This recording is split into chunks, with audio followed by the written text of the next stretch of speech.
@Julio Sánchez Cristo Oficial. Nos atiende Alfonso Portela. Él es experto en derecho electoral y, por supuesto, nos va a ayudar a entender el tema de la consulta. Don Alfonso, gracias por atendernos. Buenos días. Buen día, muchas gracias por la invitación.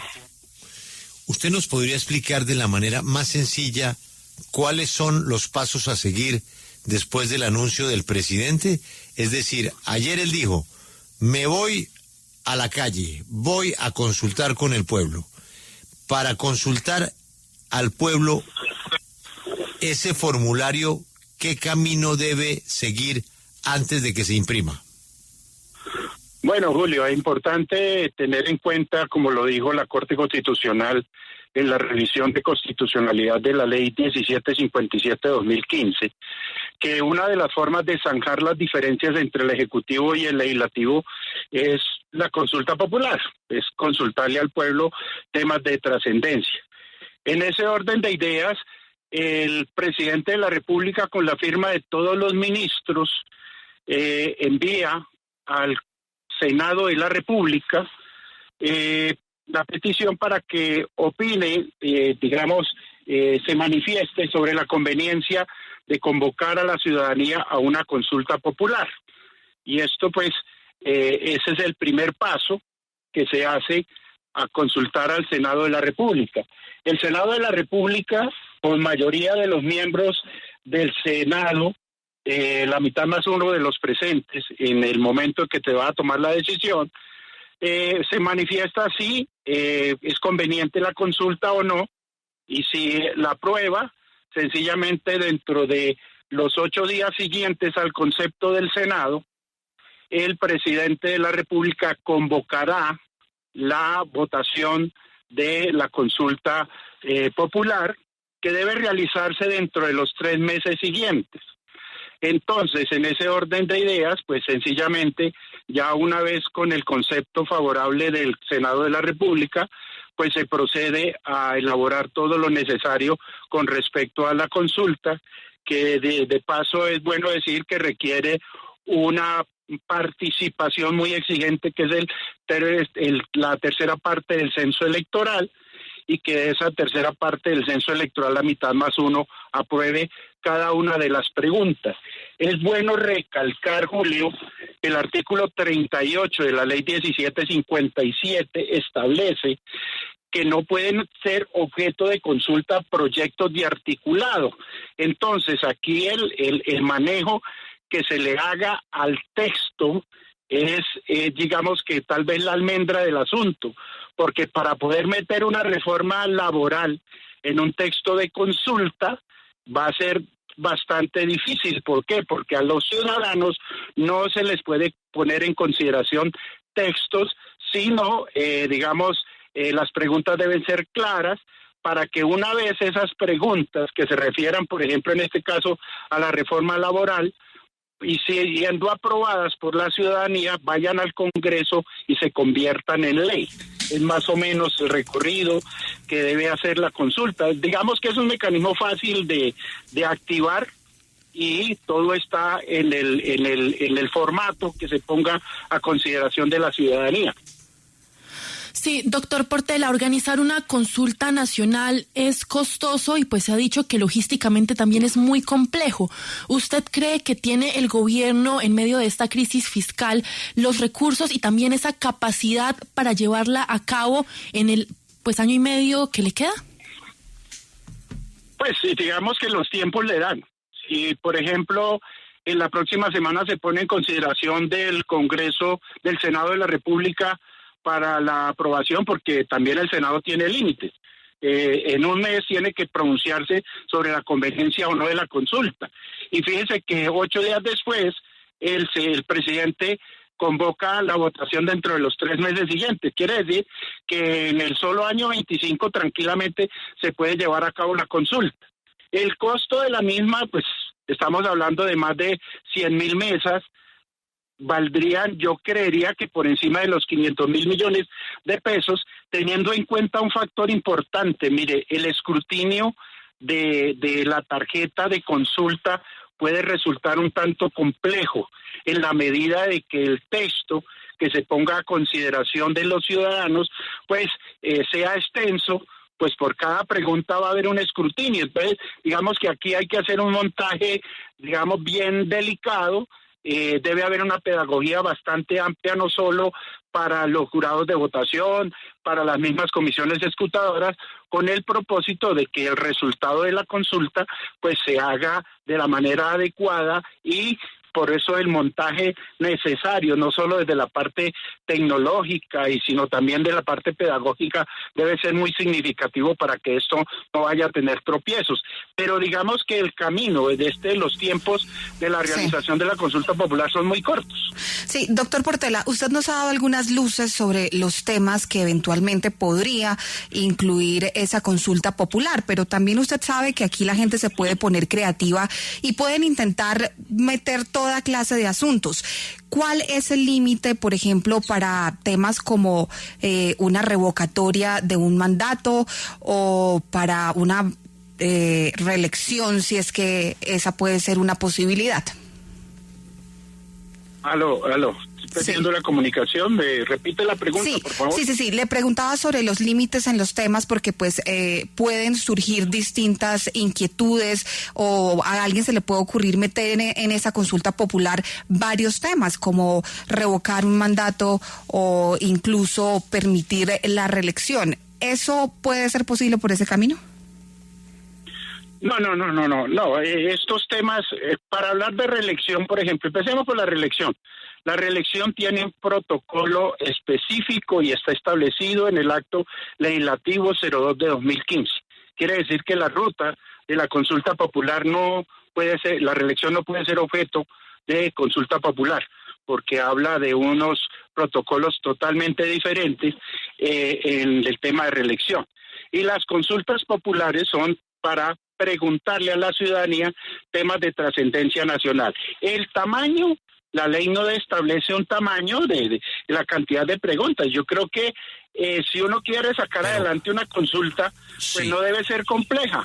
Doctor Portela. Entre más sencilla. Sí, entiendo lo que nos explica, pero digamos que en el escenario eventual de que el gobierno quisiera formular la pregunta simplemente para manera de consulta, porque sabemos que el procedimiento y mecanismo es otro para una reelección, pero que dijera, ¿quieren que el presidente se reelija? ¿Sí o no?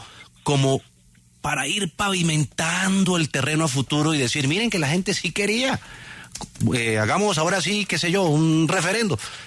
¿Se puede? No, yo creería que ese texto es inmediatamente demandable en la medida de que ese no es el procedimiento para tratar temas como la reelección, independientemente de que se meta como digamos, como allanando un camino, como preguntando ciertas cosas. No, porque las preguntas deben ser claras, específicas, pero también deben ser procedentes.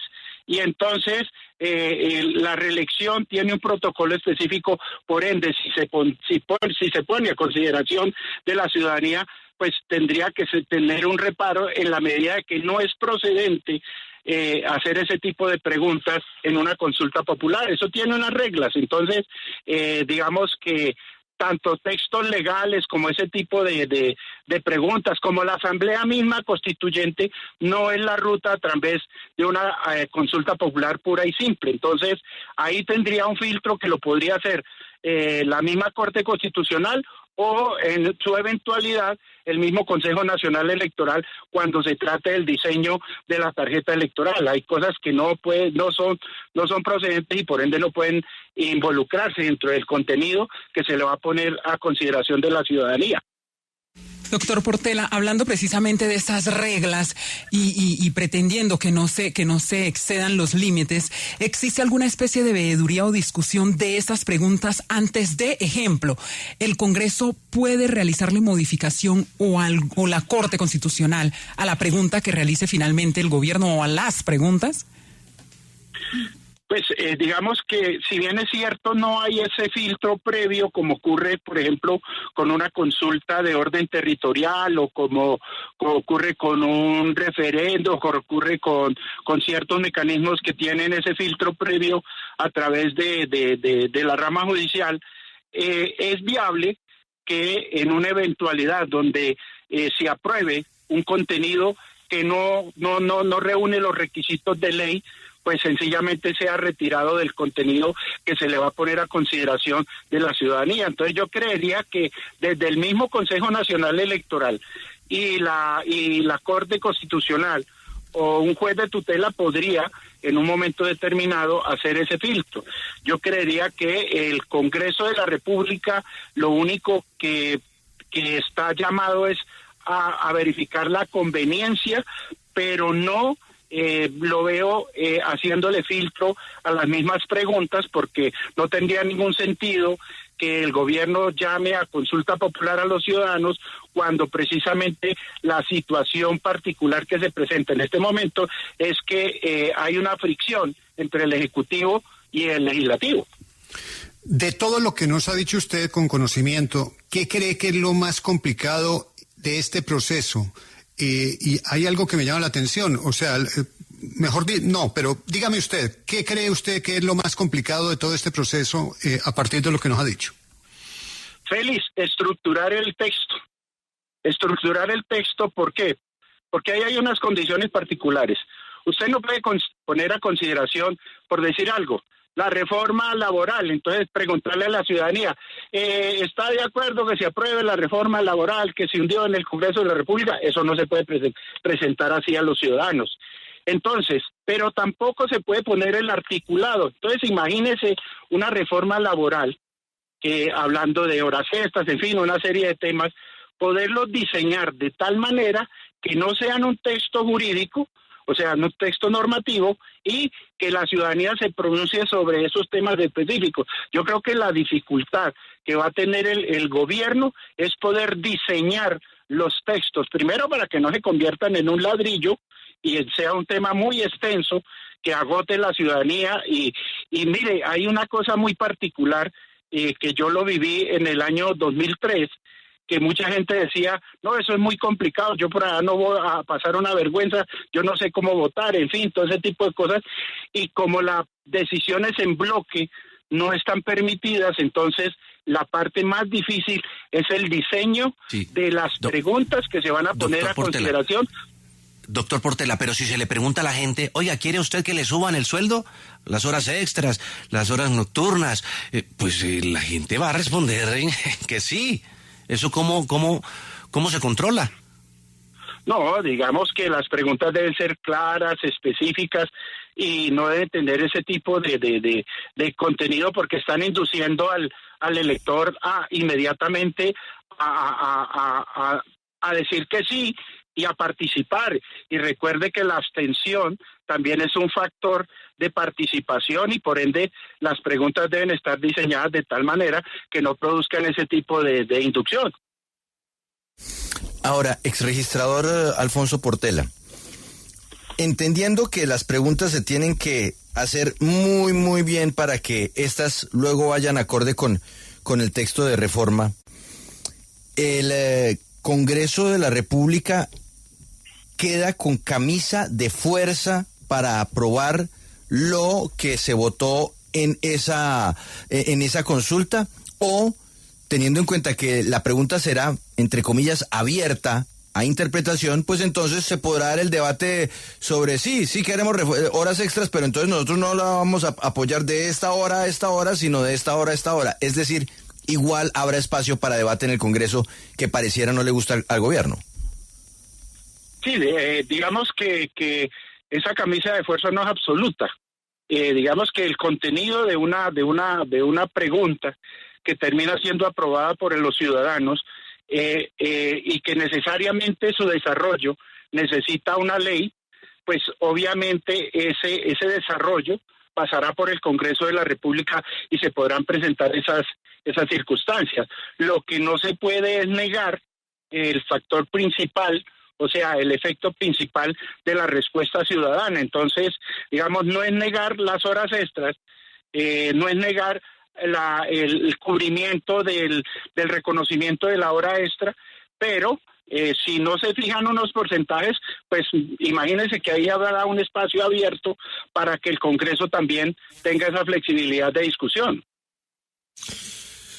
Doctor Portela, yo quiero plantear un escenario hipotético. El gobierno nacional escucha esta entrevista y el ministro Benedetti dice: óigame, este doctor Portela sabe mucho de esta vaina y nos puede ayudar. Vamos a contratarlo. Lo llaman a usted como consultor, le hacen un contrato. Y le hacen solo una pregunta en el contrato, por el que usted cobra X cantidad de dinero. Ese concepto es para una sola pregunta. Gobierno Nacional pregunta al experto Alfonso Portela: este proceso de comienzo a fin, en el más generoso de los escenarios, ¿cuánto tiempo transcurre? Desde la firma del presidente y los ministros hasta la consolidación del proceso, estamos hablando de cerca de 6 meses a lo sumo. 6 meses. Y de conocer el resultado del éxito de la consulta, que el presidente pueda salir en la locución presidencial y decir: gané, o salga y diga: perdí, ¿cuánto tiempo? No, porque estamos hablando, mire, Julio, estamos hablando de 8 días de la presentación al Congreso, al Senado de la República de la petición. El Senado tiene un mes, entonces ya tenemos un mes. 8 días aprobado por el Senado, 8 días para que el presidente haga la convocatoria. Vamos a poner el extremo de la convocatoria, que son 3 meses, estamos hablando de 4 meses, 8 días. Y se llega a la votación, el escrutinio tomará a lo sumo un par de semanas, entonces estamos hablando de por lo menos 5 meses, 6 meses a lo sumo, con el resultado final de la consulta. O sea, esto es un proceso mucho más rápido que casi que cualquier mecanismo de participación ciudadana. Doctor Portela, acá hay una duda que es legítima, y es que hay quienes dicen que el gobierno se quiere adelantar a 2026 y hacer campaña. Entonces quiero preguntarle, ¿aquí es requisito presentar firmas? Y pues, ¿cuáles son los límites que tiene la presidencia en materia de política electoral, pues para hacer la pedagogía, incluso si hay que hacer proselitismo, pues precisamente para presentar estas firmas, si es que es necesario y me confirma, o también pues para que le aprueben esto la ciudadanía en general? No, eso no lleva firmas. Cuando la consulta es de iniciativa ciudadana, sí hay que recoger firmas. Pero como el gobierno tiene esa competencia, entonces él no requiere firmas y por ende simplemente hace la petición directa al Senado de la República. Hay unas reglas que establece el Consejo Nacional Electoral en materia de límites de gastos, en materia de publicidad, y si el gobierno quiere hacer campaña, pues en pro de su consulta, debe inscribirse ante el Consejo Nacional Electoral para efectos de convertirse en promotor de la consulta misma, pero eso tiene unas reglas y están establecidas por el mismo Consejo Nacional Electoral, que tiene límites de aporte, límites de gastos, en fin, sí, toda una regulación específica. Doctor Portela, ¿y se activa para este caso de la consulta popular también la ley de garantías? Necesariamente, porque aquí se trata de un proceso electoral, hay unas limitaciones, hay un actor específico como es el gobierno y naturalmente no puede tener abierta la posibilidad el gobierno de, siendo promotor de una consulta ciudadana, pues utilizar las herramientas que le puede permitir influenciar en los ciudadanos o en la votación misma. Entonces, aquí hay unas limitaciones y hay unas reglas que se deben respetar en cuanto a la misma intervención. Hay un elemento que creo que no se ha mencionado mucho, exregistrador Portela, a la hora de mirar los efectos de la consulta, y es que si el Congreso se demora en darle trámite a la iniciativa que fue aprobada por el constituyente primario, por la población, el presidente de la República, mediante decreto con fuerza de ley, podrá imponer la norma que quiera. Sí, el resultado de la consulta, vamos a ver que digamos, tiene la aprobación de la ciudadanía, cumplió con los requisitos del censo, en fin, todo ese tipo de cosas. El Senado tiene un tiempo específico para poder tramitar las leyes que debe expedir dentro del primer periodo, desde el mismo periodo de sesiones o a más tardar en el periodo siguiente. Y si no lo hace, el presidente lo puede hacer por decreto con fuerza de ley. Doctor Portela, ¿y cuánto nos vale este chistecito? Yo decía que yo calculo que eso se mueve entre los 400 o 500 mil millones de pesos. Doctor Portela, muchas gracias. Ha sido usted muy amable. Julio, muchas gracias por la invitación. Buen día para todos. Acompáñenos en el canal de YouTube @Julio Sánchez Cristo Oficial.